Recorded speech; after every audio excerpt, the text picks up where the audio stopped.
우리나라 소위 복지 예산이 작년에 82조 2천억 됐습니다.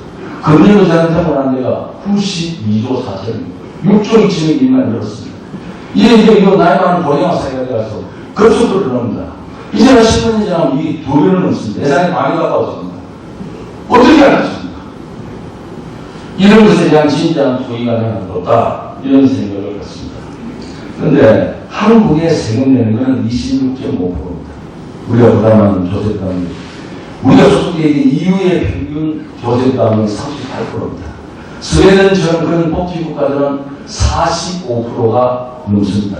세금 적게 내고 이렇게 흥청망청 복지에 서면은 과연 괜찮을 것인가? 라는 것에 대한 의의를 가질 수밖에 없습니다. 이제 시간에 대해서 설명을 드리겠습니다. 다음 선거를 제가 얘기를 좀 하고 싶어서 내가 하는 얘기인데, 한나라당은 이번 총선에서 매우 고전할 것으로 보여집니다. 그러나 다음 대선은 여소야대하에서 대선이 치러질 것입니다. 전덕진 교수께서가 쌍공 말씀하셨는데 대선은 박빙으로 가지 않겠나, 이렇게 생각이 듭니다.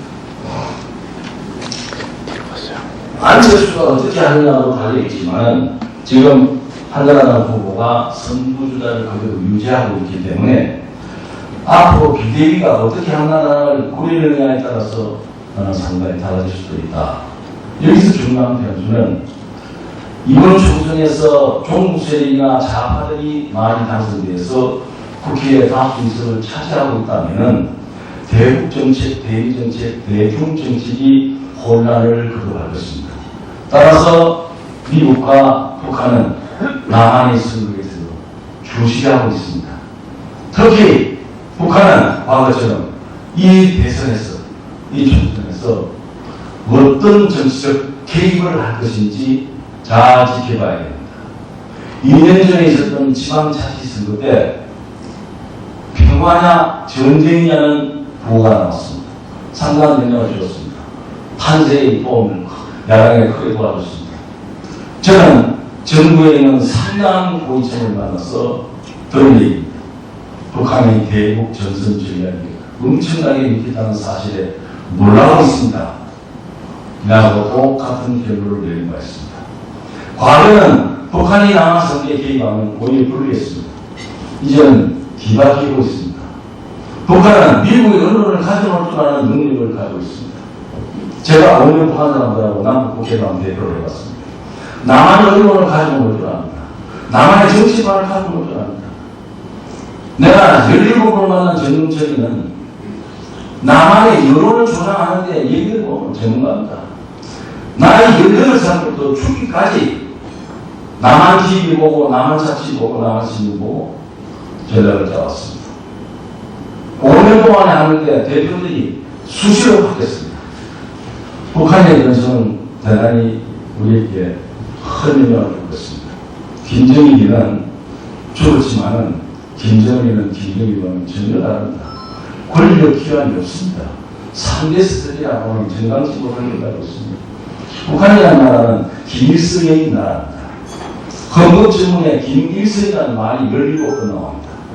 김정은과 김정일과 김정은 신인 김정일이 후계자고 통치자일 뿐이지 주인이 아닙니다. 따라서 김일성의 유흥과 김일성이가 만들어 놓은 것을 부실 수가 없습니다. 따라서 핵을 포기할 수가 없고 개혁 개방을 할 수가 없습니다. 그러면서 저 살살 자살하기를 원합니다. 잘 살 수가 없습니다. 핵을 가지고 대를 이어서 권력이 세습되는데 누가 지원해 줍니까? 이것이 북한이 가지고 있는 모순입니다. 가라앉을 때 빚었듯이 북한은 서서히 젖어갑니다. 언젠가는 붕괴될 겁니다. 그것 때문에 우리가 어떻게 해야 됩니까? 이런 좌파 우파가 훈련하고 사회가 통합되지 못한 상황 속에서는 대단히 위험한 일상인 겁니다. 북한에 한 외무 부장인 한시라는 사람이 있습니다. 근데 평양에서 만났습니다. 이것 또한 내를 갖고 있어 용어하겠습니다만, 박 선생, 통일 걱정하지 마시라. 그거 간단합니다. 어떻게 합니까? 우리는 모든 사람이 형편을 이루고 삽니다. 남한은 들쭉날쭉 하죠.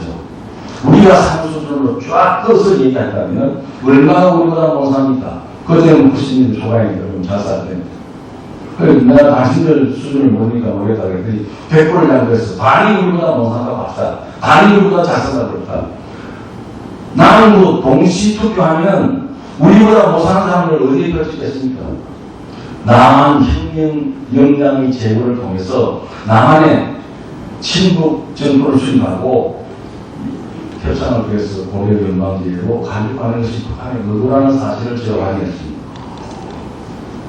완전 진보니 보수 떠나서 우리가 최소한 우리가 인권이 보장되는 사회, 우리 자유가 보장되는 사회, 우리가 마음 먹고 살 수 있는 그런 사회를 만들기 위해서는 이런 분열 또는 이런 사회가 혼란을 빨리 수습하는 것이 그런 것이 거쳐물이고, 나이는 그렇지만 여러분들이 그런 얘기를 하는데 늘 앞장서주는 동지가 되기를 기대하면서 제 말씀 마치겠습니다.